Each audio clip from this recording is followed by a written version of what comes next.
Ne pas oser montrer ses talents par peur, par manque de confiance en soi. C'est le thème du jour.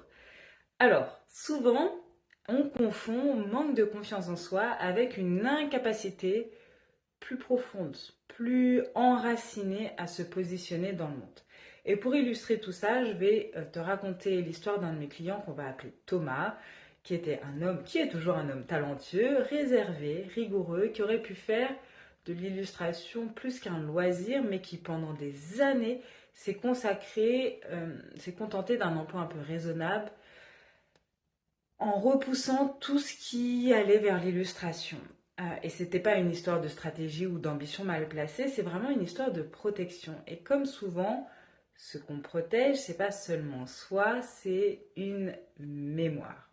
Donc, Thomas, il travaille dans une entreprise, il est installé dans son emploi, je ne veux pas te dire ce qu'il fait, il remplit ses missions, il est plus ou moins heureux, il est reconnu, mais c'est pas là qu'il est vivant. Ce qui lui donne ce sentiment d'alignement intérieur, c'est ces moments passés à dessiner. Il a suivi même plusieurs formations, il maîtrise parfaitement les outils, il s'est parfois autorisé à montrer un petit peu ce qu'il faisait timidement, mais à chaque fois qu'il a envisagé de faire le pas, donc de vendre, de se rendre visible, de proposer ses services, de vivre de ce qu'il crée, il s'est retrouvé bloqué. Pas de panique ou de crise, mais juste une sorte de retrait un peu silencieux, de freeze. Il se persuadait qu'il n'était pas à sa bonne place. Quand on a commencé à travailler ensemble, il m'a dit une phrase que je n'ai pas oubliée. Moi, j'ai appris qu'il fallait courber le dos et attendre que ça se passe.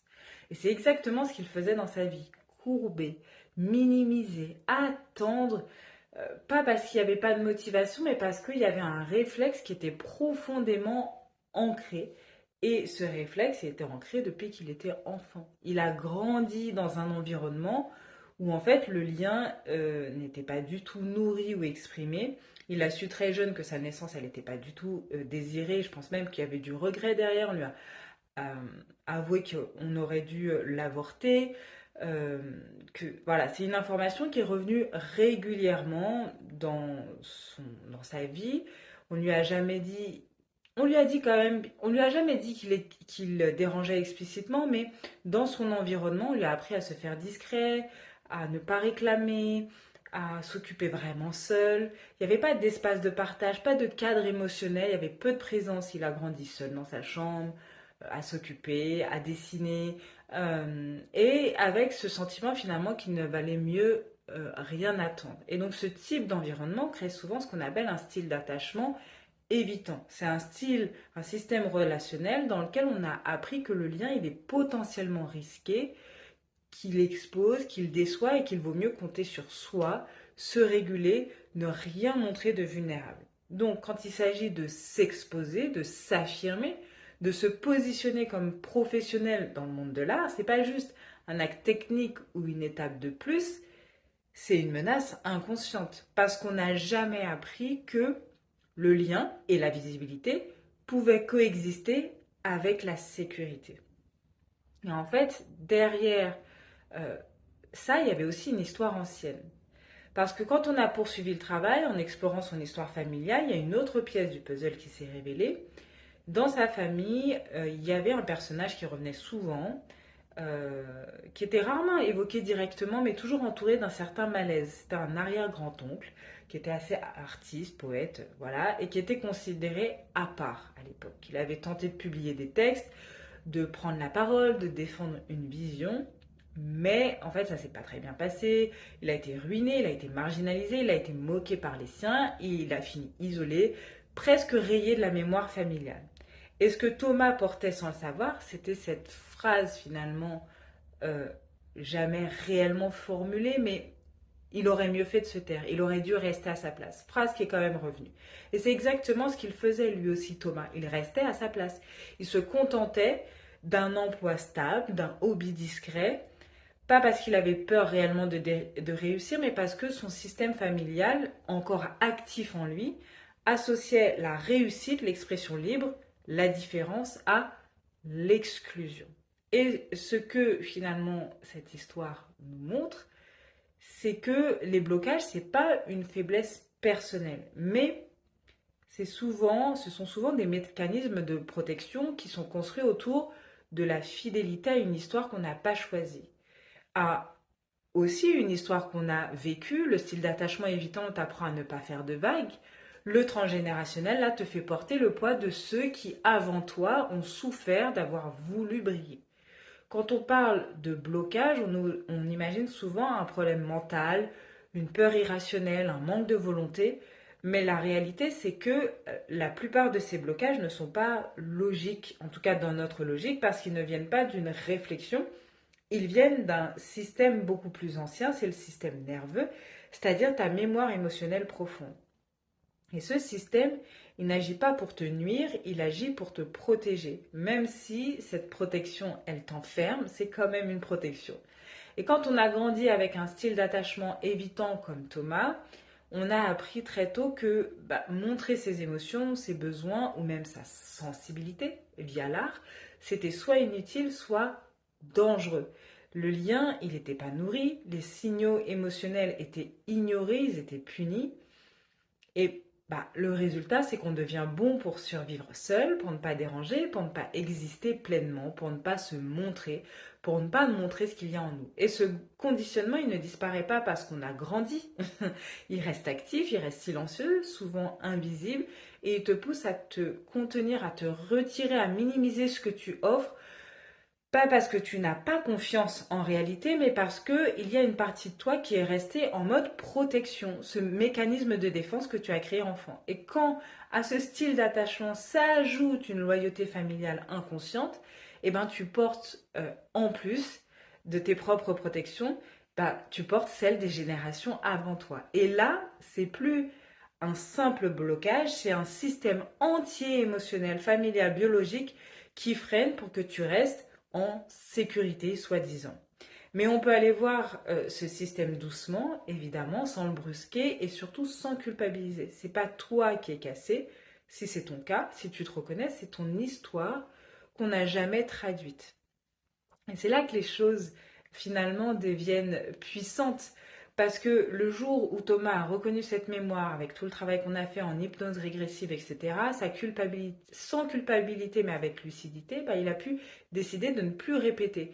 Aujourd'hui, il crée, il ne s'impose pas, il est là, il se montre et il vend. C'est pas encore son activité principale, mais il vend. Il ne se cache plus.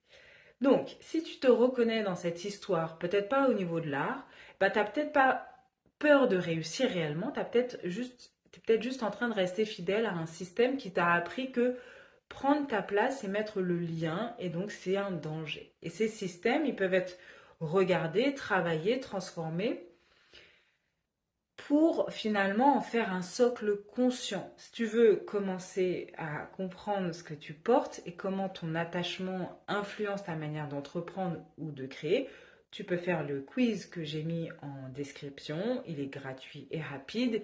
Il ne changera pas tout, mais déjà il t'ouvrira une porte peut-être sur quelque chose que tu n'avais pas encore exploré. Et si tu te sens bloqué au moment de te montrer, de vendre ton art, ton service, ton produit, on va faire un exercice ensemble qui est simple et qui permet une autre conscientisation. Mais tu peux quand même aller faire le quiz même si tu fais l'exercice que je te dis. Le but, c'est d'identifier une croyance ou une phrase héritée qui est souvent inconsciente évidemment et qui agit comme un verrou un peu silencieux dans ta manière de t'exposer. Donc, tu peux faire pause, prends une feuille ou un carnet et écris cette question en haut. Tu peux le faire après. Qu'est-ce que je risque si je réussis vraiment? Et franchement, donc qu'est-ce que je risque si je réussis vraiment? Réponds spontanément, donne toutes les réponses qui viennent sans filtre, sans chercher à être rationnel, même si ça te semble absurde, contradictoire, etc. Peu importe. Écris tout ce qui te vient sans jugement. Ok, ça peut être je serai nul, ma famille ne me reconnaîtra plus, on va me critiquer, je sais pas, je vais perdre mes repères, on va croire que je suis arrogant, arrogante, que je me prends pour quelqu'un. Bref, liste des choses, s'il y a plusieurs phrases qui viennent, liste-les, lis-les à haute voix et ensuite pose-toi cette question, à qui ça appartient vraiment? Est-ce que cette peur m'appartient ou est-ce qu'elle vient de plus loin? Est-ce que toutes ces phrases viennent de moi? Et ensuite, choisis une seule de ces phrases et transforme-la. Tu la remplaces pas par une phrase positive superficielle, mais pour la reformuler en une vérité que tu choisis aujourd'hui. Donc, par exemple, eh ben, je peux réussir et rester fidèle à qui je suis. Je ne suis pas en danger en étant visible, ou plutôt, je suis en sécurité en étant visible. Exprimer ma voix est une opportunité. Voilà. Trouve quelque chose qui va transformer ça. Tu peux refaire cet exercice autant de fois que tu veux. C'est un outil d'observation, pas un outil de performance, mais l'idée, c'est pas de tout guérir, mais déjà de commencer à regarder, de commencer à conscientiser avec précision ce que tu portes. Et parfois, poser un mot juste, c'est déjà un début de libération. Si cet épisode t'a plu, je serais ravie d'avoir un commentaire de ta part. Dis-moi si tu t'es reconnu dans cette histoire, l'histoire de Thomas. Est-ce que toi aussi il y a quelque chose qui est au fond de toi et t'arrêtes pas de te dire que c'est un manque de confiance en toi qui t'empêche de te mettre en avant, de pas forcément en vivre pleinement, mais en tout cas d'essayer d'être plus visible là-dessus, une passion que tu rêverais de mettre en avant.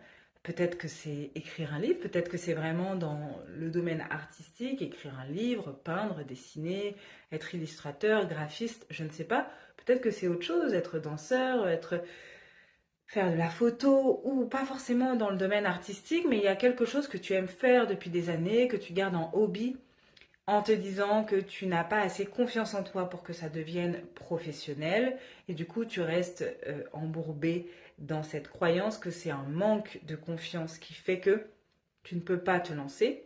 Dis-moi si tu t'es reconnu. Dis-moi aussi c'est quoi cette passion que je te booste.